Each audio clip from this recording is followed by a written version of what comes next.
नमस्कार, मैं हूं मेघा सिंह आपके साथ। मॉस्को में ईरान, रूस और चीन की बड़ी बैठक हो रही है, तो इस बैठक के क्या मायने हैं, इस पर चर्चा करने के लिए हमारे साथ मौजूद है मयंक। मयंक, इस बैठक को किस तरह से देखा जाए? देखिए ये बैठक जो ईरान, रूस और चीन की बैठक है, ये बैठक हो रही है एक ऐसे समय में जब अगले शनिवार को, जो शनिवार आने वाला है, इसमें अमेरिका और ईरान की न्यूक्लियर डील को लेकर ओमान में चर्चा होनी है। ये खबर जैसे ही सामने आई, उसके पहले रूस में ये बड़ी, मॉस्को में ये बड़ी बैठक होने जा रही है।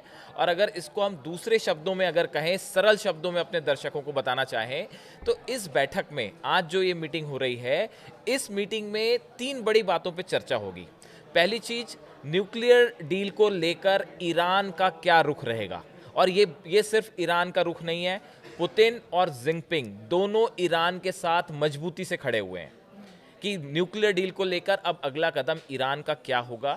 ये पूरा खाका इस मीटिंग में तय हो जाएगा। बात नंबर एक। बात नंबर दो, अगर ये मीटिंग फेल हो जाती है और जैसा कि अमेरिका की तरफ से बार बार धमकी आ रही है कि ईरान पे हमला कर दिया जाएगा, ऐसी स्थिति में ईरान की तरफ से क्या रिप्लाई किया जाएगा। या हम ऐसा भी कह सकते हैं कि इस बैठक में ईरान की तरफ से रूस, ईरान और चीन तीनों मिलकर ये प्लान तय करेंगे कि अमेरिका को कैसे हराया जाए। अगर अमेरिका के B-2 बॉम्बर्स अब ईरान पर हमला करते हैं या किसी तरह का अटैक होता है इजराइल के द्वारा, तो अमेरिका और इजराइल को कैसे जवाब दिया जाए, इसकी स्ट्रैटेजी इस मीटिंग में तय हो जाएगी। देखिए ये एक बड़ी गौर करने वाली बात है कि पिछले कुछ समय से, जब से ये बात सामने आई है कि ट्रम्प सत्ता में आने के बाद, लगातार ये स्पेकुलेशन चल रहे थे कि अमेरिका और ईरान के बीच युद्ध होना तय है। और पिछले एक महीने के अंदर जिस तरह से टेंशन्स बढ़ गए मिडिल ईस्ट में, और लगातार ये आशंका बनी हुई है कि कभी भी हमला हो सकता है, कभी भी अमेरिका जो है निशाना बना सकता है। उसके बाद ईरान की तरफ से, खामेनेई की तरफ से, एक तो दो तरीके से तैयारियां की गई। एक तो इंटरनल उन्होंने अपनी पूरी फोर्सेस को मोबिलाइज किया, जैसा कि हम बार बार कह रहे हैं। अपनी मिसाइल सिटी दिखाई गई, मिसाइल्स को अलर्ट मोड में रखा गया है। जो फाइटर प्लेन्स हैं वो 24/7 जो है वो टेक ऑफ पोजीशन में है कि कभी भी ज़रूरत पड़े अटैक किया जा सकता है। ईरान का जो डिफेंस सिस्टम है वो एक्टिवेट कर दिया गया है। ईरान ने अपने 3000 से ज़्यादा जो शिप्स हैं वो ओमान की खाड़ी में और फारस की खाड़ी के आसपास तैनात कर रखे हैं, ताकि किसी भी तरह का हमला हो तो उससे टैकल किया जाए। लेकिन इसके साथ साथ अगर ये युद्ध होता है तो उसमें सबसे अहम बड़ी भूमिका हो जाएगी पुतिन की, रूस की, कि रूस इस पूरे युद्ध को कैसे देखता है और वो क्या खामेनी के साथ मजबूती से खड़े हैं। इसका जवाब है बिल्कुल खड़े हैं। पुतिन ने अपनी तरफ से ये साफ कर दिया है।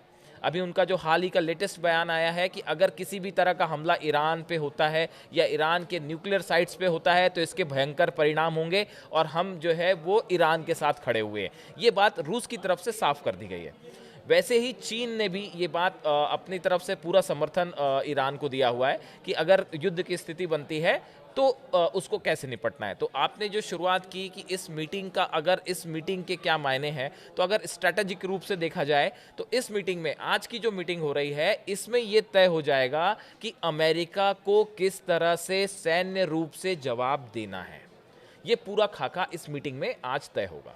अच्छा, इस मीटिंग में अगर फाइनेंशियली बात की जाए तो अमेरिका सबसे पहले सैंक्शंस लगाता है, तो अगर सैंक्शंस की बात की जाए तो क्या इस पे भी कैसे बात डील होगी, करना, कैसे डील हाँ करना ये होगा, भी क्या बिल्कुल, रणनीति ये हो भी अच्छा सकती है? सवाल है आपका। देखिए इस मीटिंग में दो लेवल पे चर्चाएं हैं। एक तो हमने स्ट्रैटेजिक चर्चा की कि भाई अगर हमला होता है ईरान के ऊपर तो कैसे रूस मदद करेगा, कैसे हथियारों की सप्लाई होगी, या कैसे चीन मदद करेगा। ये एक प्लान हुआ, स्ट्रैटेजिक प्लान हुआ। दूसरी जो बड़ी चीज़ है कि देखिए अभी एक तो ट्रम्प टैरिफ के बीच में पूरी दुनिया में एक प्रकार का स्लो डाउन आया हुआ है। मंदी की आशंका जताई जा रही है कि कहीं इससे जो है पूरी दुनिया की अर्थव्यवस्था और ज़्यादा प्रभावित ना हो। इन हालात में ईरान के ऊपर अगर ट्रम्प सैंक्शंस लगाते हैं, मान लीजिए न्यूक्लियर डील जो जिस पे चर्चा होनी है ओमान में शनिवार को, अगर वो फेल हो जाती है और उसके बाद अगर अमेरिका की तरफ से ज़्यादा और सैंक्शंस ईरान पे लगाए जाते हैं, तो इसमें इन हालात में रूस और चीन की तरफ से कैसे निपटा जाएगा, कैसे ईरान को मदद की जाएगी, या ईरान का क्या रुख होगा और ईरान को इन हालात में कैसे डील करना है, इसको लेके बड़े पैमाने पर चर्चा होगी इस मीटिंग में। तो ये एक प्रकार से मिडिल ईस्ट में देखिए अमेरिका ने कुछ ऑयल कंपनीज जो चीन की हैं, जो कि ऑयल एक्सपोर्ट कर रही हैं ईरान से, उनके ऊपर बैन लगा दिया है।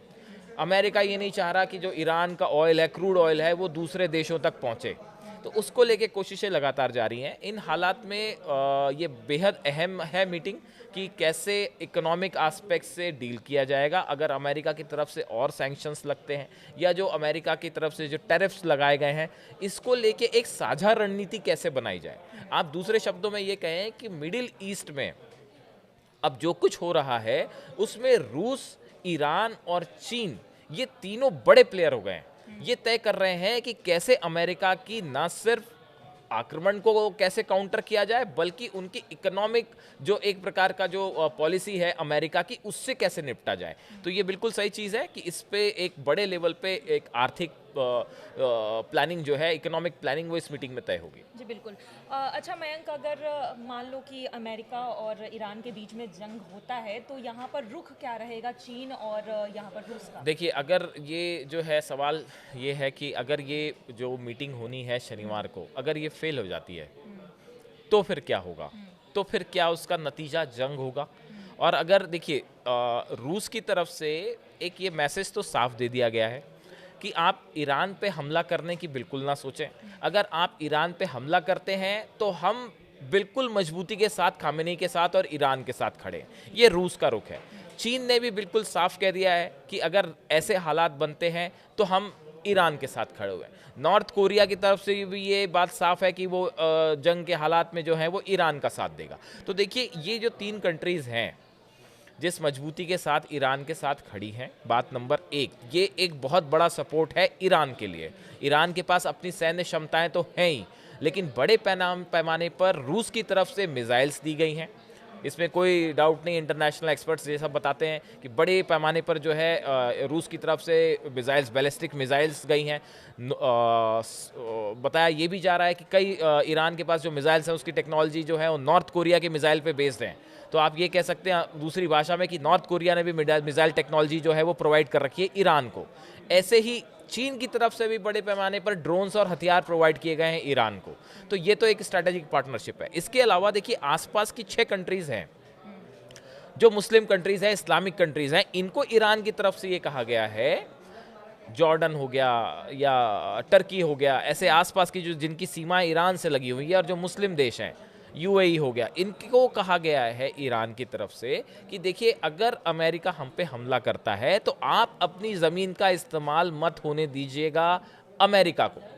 आप अमेरिका का साथ ना दें, वरना हम ये मान के चलेंगे कि आप भी हमारे खिलाफ जंग कर रहे हैं। ये ईरान की तरफ से ये एक प्रकार की चेतावनी दी गई है। ईरान की इस चेतावनी का मतलब ये माना जा रहा है कि ईरान, खामेनेई, IRGC जो वहाँ की फोर्स है, वो इस बात को लेके बिल्कुल तैयार है कि जंग होनी तय है।